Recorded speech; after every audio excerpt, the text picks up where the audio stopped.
This story is not about witchcraft. It is not about curses. It is about choices. It is about a man who had everything that mattered but wanted what glittered.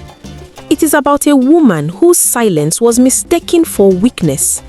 And it is about how fire, when chased, does not warm, it burns. Obinna Okore was born during the rainy season, when the red earth of Umudike was soft and forgiving. His mother said he cried loudly, like a boy announcing his presence to the world. His father did not live long enough to teach him how to be a man. By the time Obinna was 12, death had already taken his father, leaving behind debts, a leaking roof, and a widow with tired eyes. From that day, Obinna learned hunger early. He hawked groundnuts after school. He fetched water for neighbors. He learned that poverty does not shout. It humiliates quietly. What Obinna feared most was not hunger. It was being insignificant. He promised himself that one day people would respect him, and respect in his mind came with money. Nkiru was not beautiful in the loud way. She did not turn heads when she walked. She did not laugh too much. She did not flirt. But when she looked at you, she saw you. Obinna met her at a village wedding. While others danced, Nkiru helped the older women serve food. Obinna noticed her patience before he noticed her face. When he spoke about leaving the village, about struggling in the city, she did not discourage him.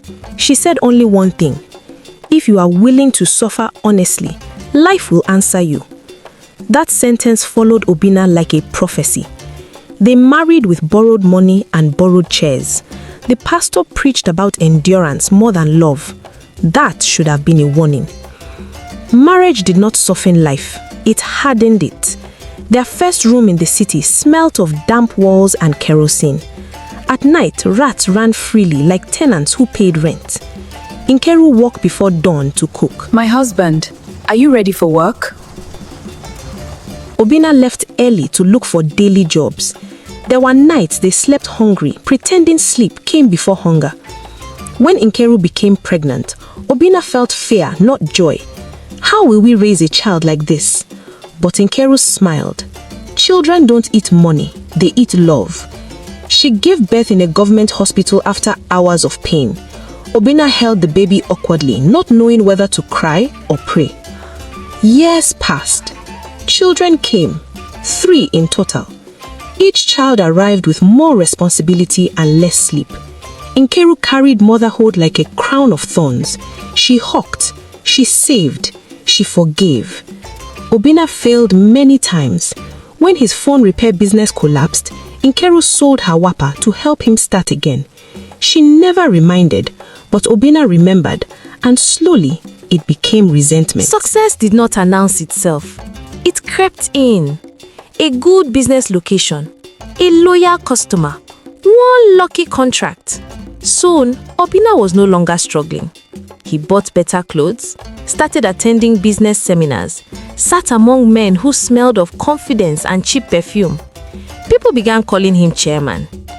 At home, Nkiru still knelt to greet him, and something in Obinna shifted. What once felt like respect now felt like smallness. Obinna began comparing his wife to other women, comparing his home to other men's lives. He forgot the hunger, forgot the prayers, forgot the nights Nkiru cried silently. Peace became boring. Stability became prison. That was when Sonia entered his life. Sonia was not evil. She was just young, ambitious, and impressed by money. She worked at a salon near Obinna's shop. She laughed loudly and listened selectively. She admired his shoes, praised his car, touched his ego carefully. She said, "Your wife doesn't understand you."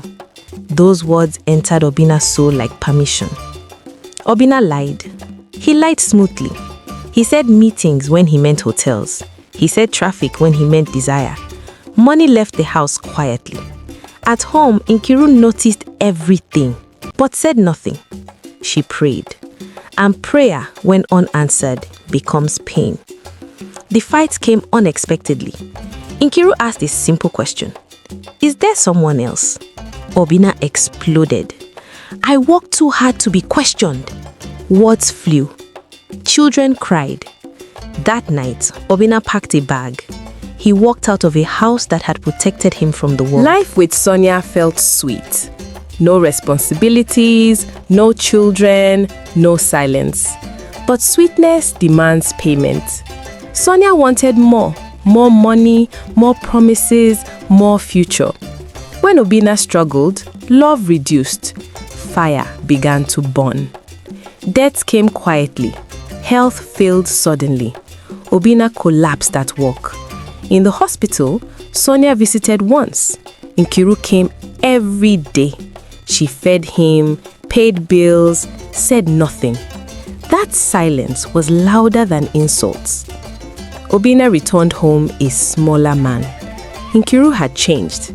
She was stronger, independent, emotionally distant.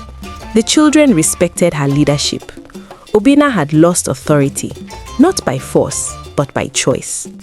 At night, Obina lay awake, listening to silence, remembering everything. He understood too late. Desire is loud, loyalty is quiet, but only loyalty stays. The elders added a proverb.